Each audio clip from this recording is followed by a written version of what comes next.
Les amis, bonjour, j'espère que vous allez bien. Aujourd'hui, on se retrouve pour une nouvelle vidéo sur Nisja pour parler de la 4L, indispensable pour votre participation au 4L Trophy.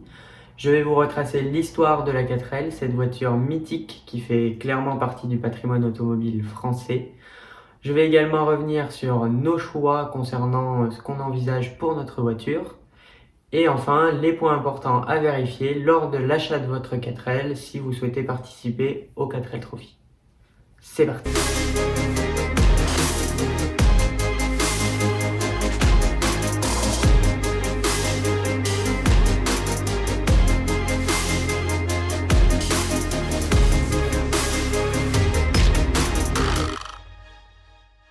Ce qu'il faut savoir sur la 4L, c'est que la 4L est la première voiture de tourisme à traction proposée par Renault. En 1959, Renault se décide enfin, bien après Citroën et sa mythique traction en 1934, de proposer ce système sur son estafette. Mais c'est seulement en 1961 qu'il le propose sur une voiture de tourisme, la R3, qui deviendra par la suite R4. La production de la 4L commence sur l'île Seguin, à Boulogne-Billancourt, en 1961, où elle est produite en même temps que la Dauphine. Elle sera ensuite produite et exportée dans de nombreux pays, tels que l'Espagne, l'Argentine, l'Italie, le Maroc, Madagascar, l'Afrique du Sud et enfin la Slovénie pour les dernières années de sa production. Sa production s'achève enfin en 1992 en France et en 1994 en Espagne. En 31 ans de production, ce sont 8 135 424 exemplaires qui vont sortir des usines Renault sur l'ensemble des déclinaisons existantes de 1961 à 1992. Avec en 1961 et 62 la R3, de 1962 à 1963 la R4, la R4L et la R4 Super. En 1963, la Parisienne, destinée à plaire aux femmes. De la fin des années 60 à 1977, la R4 Expert, la R4 TL et la R4 TL Savane vont se succéder. Et enfin, en 1978, la R4 GTL va être produite jusqu'en 1992.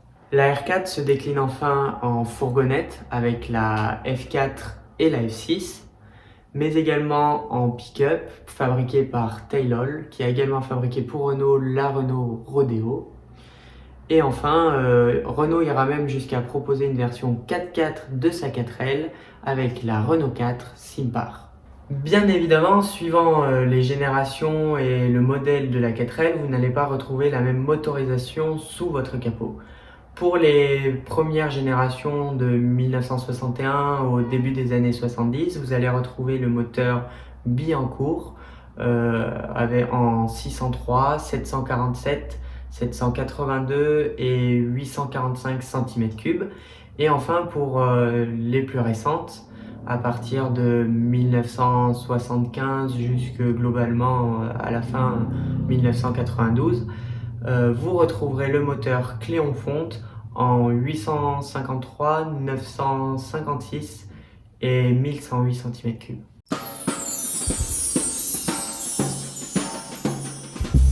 En ce qui concerne notre choix de 4L, nous penchons plutôt pour une 4L de type F4 ou F6 avec des motorisations de type 956 ou 1108 cm3 sur les dernières générations de moteurs Cléon-Fonte, puisque tout simplement les gros moteurs par rapport au retour qu'on a pu lire sur les participants au 4L Trophy sont les moteurs qui s'en sortent mieux sur leur aide.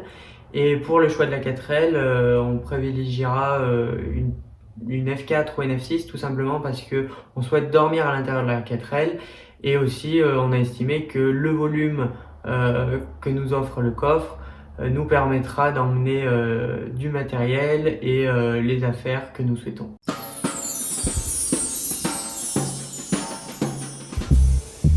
En ce qui concerne le choix de votre 4L, si vous souhaitez participer au 4L Trophy, Cela va dépendre de votre motivation, mais aussi de votre budget, puisque vous pouvez acheter une 4L pour moins de 2000 € tout en sachant qu'il y aura des travaux à effectuer dessus.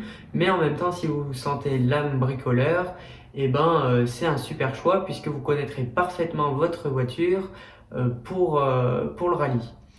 Si vous n'avez pas envie forcément de vous embêter avec la mécanique et à travailler sur la 4L, il faudra compter plutôt un budget entre 2 et 5 000 € pour toucher des voitures qui ont déjà participé au 4L Trophy ou qui sont carrément prêtes à y aller, plutôt dans les budgets autour des 5 000 €. Et enfin, sinon, vous pouvez également faire le choix d'acheter une voiture parfaitement saine, mais pas préparée pour le 4L Trophy. Et dans ce cas-là, il faudra intégrer dans votre budgétisation au niveau de votre dossier de sponsoring un budget prévu pour la préparation de la 4L. En ce qui concerne les points clés à vérifier sur votre 4L, l'un des points majeurs est l'état du châssis, tout simplement parce qu'il peut présenter de la corrosion et de la perforation.